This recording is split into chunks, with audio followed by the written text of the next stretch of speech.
Parker Schnabel stands in the cold Yukon, where the wind whispers stories of gold. That he worked hard and didn't give up in the gold mines is something that many people can learn from. There is one thing, though. How much does Parker make? How much money does he have? Today, we're looking for answers to find out what this modern-day gold rush hero was really like.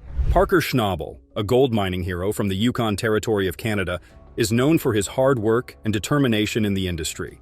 Born on July 22, 1994, in Haines, Alaska, he inherited the great qualities of his grandfather, John Schnabel, who is the biggest name in the industry. At an early age, Parker began mastering the skill of gold mining in Porcupine Creek, Alaska, where his grandfather owned a mine. This was the moment when he fell in love with gold excavation. Parker's participation in the Discovery Channel reality show, Gold Rush, provided the first step towards his financial success. His strategic thinking and never-say-die attitude endeared him to the audience. As a teenager, Parker made his way through the ranks of the gold business, leading him to become a wealthy entrepreneur. Unofficial sources suggest that his net value is $8 million, which is proof of his unrelenting devotion and strategic excellence in the mining business. However, the exact amount of gold taken out by Parker is closely guarded information. Gold mining is a complex affair, and miners often guard their production figures to maintain a competitive advantage. The actual depth to which Parker Schnabel's gold mining activities are exposed to the mass media may never be fully unveiled. Despite his success, Parker keeps on breaking the limits with his quest to find new gold deposits and his deep love for the land. He does not believe in taking straight paths and is prepared to take on new challenges with each new season. In 2010, at only 16, Parker took out a mining claim on Porcupine Creek, and with a small crew, he started prospecting for gold. Parker demonstrated an outstanding talent for the art form, displaying skills and instincts beyond his age. He showed a sharp eye for gold spots that were often missed by others, making him different from the others. His talents went beyond just the science of gold mining. He had an instinct for the art of gold mining. With strategic planning and practical know-how, he came up with a new approach to gold extraction that was both efficient and profitable. His mining strategy was nothing less than artistic, adjusting his approach to the demands of the unpredictable environment. In conclusion, Parker Schnabel's story serves as a testament to his dedication, determination, and skill in the gold mining industry. His story serves as a reminder of the importance of perseverance, adaptability, and the power of determination in the face of adversity. Parker Schnabel, a gold mining prospector, has become a shining example for young miners, demonstrating that age is not a barrier to success in an industry where experience always comes first. His success as a prospector has grown, and his fame as a gold mining prospector has become a shining example for young miners. In 2012, Parker gained the attention of producers of the reality show Gold Rush, which follows the lives of several gold mining families in the Yukon Territory of Canada. Parker was a major player on the show and became a well-known person. He used his growing popularity to become even more successful, becoming a speaker and author, and building his line of gold mining equipment. Parker then branched into other industries such as jewelry and clothing. His jewelry company exploited the timeless appeal of gold and precious stones, providing customers with beautiful pieces that conveyed his mining passion and craftsmanship. His clothing firm focused on a small market of outdoor lovers and thrill seekers who were looking for durable and stylish clothing for their adventures in nature. What makes Parker stand out among other entrepreneurs is his ability to identify untapped market niches and use them advantageously. He can distinguish himself from competitors through innovation, creativity, and strategic thinking. Parker's business journey is truly unique due to his willingness to take risks and face challenges boldly. Starting as a teenage miner, he has been through a lot of thrill seekers, is the most popular off-road vehicle due to its rugged design, removable top, and legendary four-wheel drive capabilities. The Chevrolet Silverado, a versatile and capable vehicle, has been modified to suit Parker's specific needs, making it a reliable and dependable companion for everyday driving and off-road exploration. In addition to his practicality and performance, Parker's cars are an expression of his personality and interests. Every vehicle in his collection has a story behind it, some telling about his love for an off-road adventure or his taste for luxury and style. He is living the good life, with his real estate holdings and car collection being what they are. However, the real issue is what will happen to Parker after that. He has the energy and determination to achieve anything, and who knows what other victories he will achieve in the future. One thing is for sure, Parker Schnabel is living his dream and doing it in style. Parker Schnabel is also a great author, having written 2 books that provide insight into his exceptional life. His debut book, Golden Dreams, the memoir Chasing Golden, Finding My Fortune in the Yukon, provides readers with a fascinating insight into his incredible journey. With vivid storytelling and candid reflections, Parker leads readers on an unforgettable journey, recounting the hardships, victories, and valuable lessons that he learned during this period. From the very beginning of his gold mining career in Alaska, Parker encountered many hurdles on his way to success. As the grandson of famous gold miner John Schnabel, Parker spent his childhood in the mining culture and learned the craft from his early days. One of the main problems that Parker faced was to be recognized as a reputable and successful miner in his own right. With limited resources and experience, he ventured into the difficult business of renting a claim on Porcupine Creek and starting his own mining operation. With the growth of his mining operation, his reputation in the industry became more and more known. His talent for discovering gold in areas not noticed by others earned him the reputation and respect of his colleagues. During his process, Parker met many interesting people who gave him diverse ideas about the business. This voyage of self-discovery, growth, and change was a testament to his courage, stability, and unyielding determination.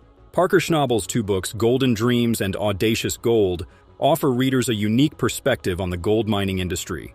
In Golden Dreams, Parker shares his personal experiences and challenges readers to pursue their own goals, no matter how unattainable they may seem. His second book, Audacious Gold: How I Turned Passion into Profit, provides an exclusive look into the gold mining business, sharing the knowledge, strategies, and wisdom he has acquired in the industry. The main theme of Audacious Gold is Parker's profound knowledge of the complexities of the gold mining business. He covers the entire chain of events from prospecting and exploration to extraction and processing. The book emphasizes the importance of finding the right claims, as mining for gold is a risky business that depends on getting the best claims, which yield the most profits. Parker uses careful research, strategic planning, and a good eye for spotting opportunities to identify and purchase some of the best mining properties, laying the groundwork for his success in the industry. In Audacious Gold, Parker gives readers a step-by-step guide on the best ways to maximize the value of their claims, including assessments and evaluations, as well as the implementation of efficient mining practices. By improving operations and reducing costs, miners can increase their profitability and sustain the industry. His strong focus on teamwork and collaboration is emphasized in Audacious Gold, which has resulted in innovation, productivity, and success. The most precious part of this book is Parker's openness about the difficulties and barriers he has met in the industry, such as equipment malfunction, environmental issues, market volatility, and regulatory challenges. He furnishes readers with the nuts and bolts of dealing with adversity, adjusting to change, and succeeding in an industry constantly in transformation. What distinguishes Audacious Gold from other books in the same category is the author's unique viewpoint and his authentic voice. He narrates anecdotes from the field and offers tips on gold mining business management. Parker's writing is both informative and entertaining, making it a must-read for anyone interested in the gold mining business. Parker Schnabel is not only a bookworm, but also a global traveler, having traveled to places like Australia, New Zealand, and Guyana. His passion for discovering new cultures and appreciating the world's beauty knows no limits, and his travel experiences are often shared on social media. In addition to his gold coins, Parker has a collection of valuable jewelry made from gold and diamonds, as well as a hobby of gathering items used during the gold rush in the Yukon Territory.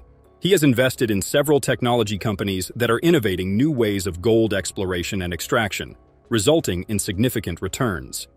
Despite his literary fame, worldwide travels, and investments, Parker Schnabel remains determined to reach the top of the world.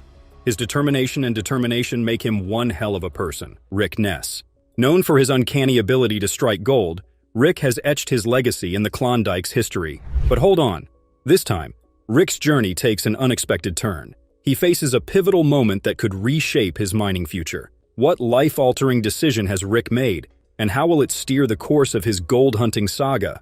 There's more. Brace yourselves for the arrival of an inspiring figure, ready to lend a helping hand in Rick's most challenging hour. Who is this mystery person, and how will they impact Rick's quest for gold? Join us to delve into a mining adventure like never before that will lead to Rick's biggest gold haul ever. Success isn't just about luck, it's about rolling up your sleeves and putting in the hard work. That's something that the indomitable Rick Ness believes in. Now, He finds himself facing a daunting challenge, a gold production goal that seems to be slipping through his fingers.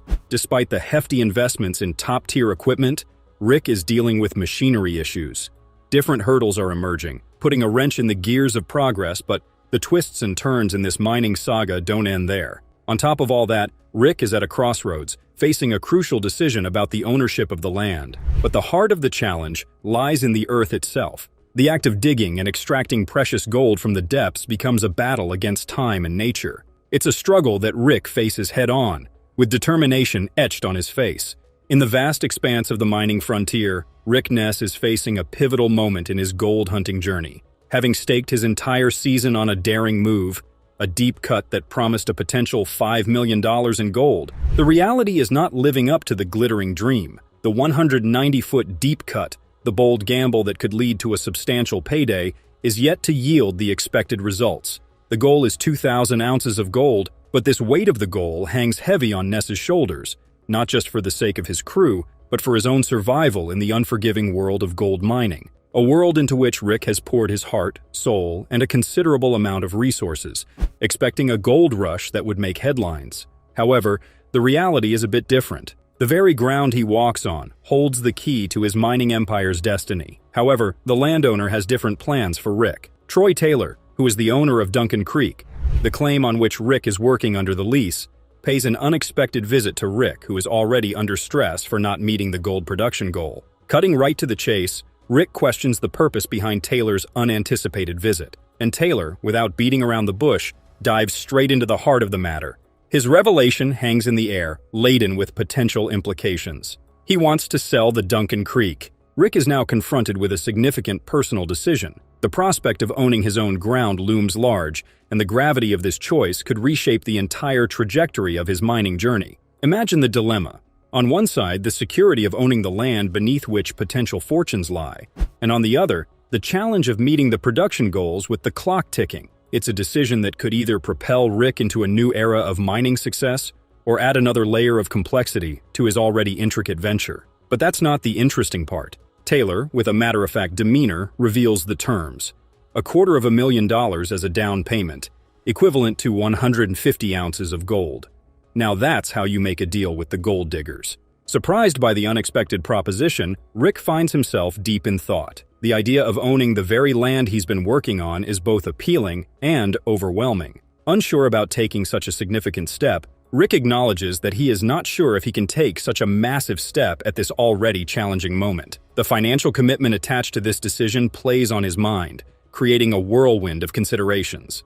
As the discussion unfolds, Rick wrestles with the weight of this unforeseen opportunity. The offer of $250,000 or 150 ounces of gold is undeniably substantial. Troy Taylor, after presenting the terms, leaves Rick to contemplate the magnitude of the decision. The gravity of the situation hangs in the air, and Rick is left to grapple with the potential impact on his gold mining journey. The allure of ownership clashes with the daunting prospect of financial responsibility, setting the stage for a pivotal moment in Rick Ness's mining saga. How will the mind boss navigate this unexpected twist in the tale? Will he seize the opportunity, or will the weight of the decision prove too much? The stakes are high, the pressure is on, and the future of Duncan Creek claims hangs in the balance, but it's the mind boss we're talking about. And to make the decision, he has to tackle the other obstacles first.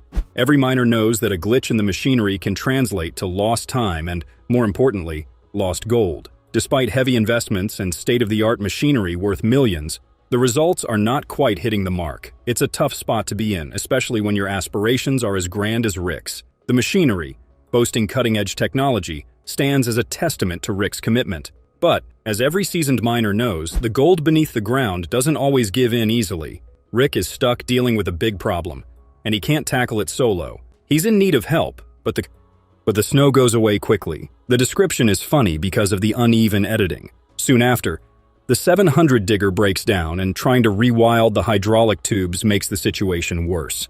Later attempts to empty the lines don't work and make things worse. Even though it's hard, Rick finds an amazing 122.1 ounces of gold. When Rick spends a lot of time in Raleigh Valley in late fall, more things happened.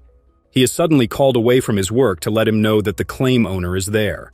When late fall turns into early winter, things take a turn that no one saw coming.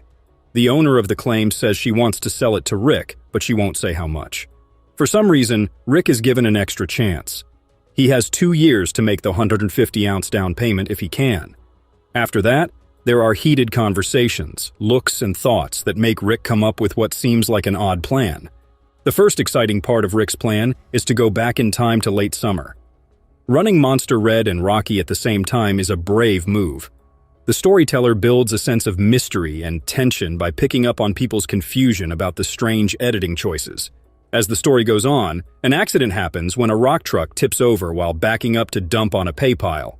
The part that's unclear is when it turns out that the truck was empty the whole time, but fully filled when it tipped over. This makes the story even less clear. It's time to clean up in the middle of all the strange things that are going on. Rocky gets 95.4 ounces, but Monster Red gets 219.8 ounces, which is even more. But when people are celebrating a win, Winter comes back quickly. Rick is not bothered by the passing of time. He decides to take advantage of the situation and buy the claim from its owner, promising to pay the 150 ounces that they had agreed upon. All of these show how unstable gold mining can be by showing both losses and wins. At the end, Rick makes a big decision that will affect the future of his business in Rally Valley. Even though it had snowed earlier in the season, Rick thought the big snowfall in the middle of winter was the first big snowfall of the year. Rockies will be closed for the year because of the snow, says Rick. This choice makes someone suddenly sneeze, which draws attention to the problems and irritations the mining operation is having. The fact that the pay in Rally Valley is so wet shows that they have hit the water table.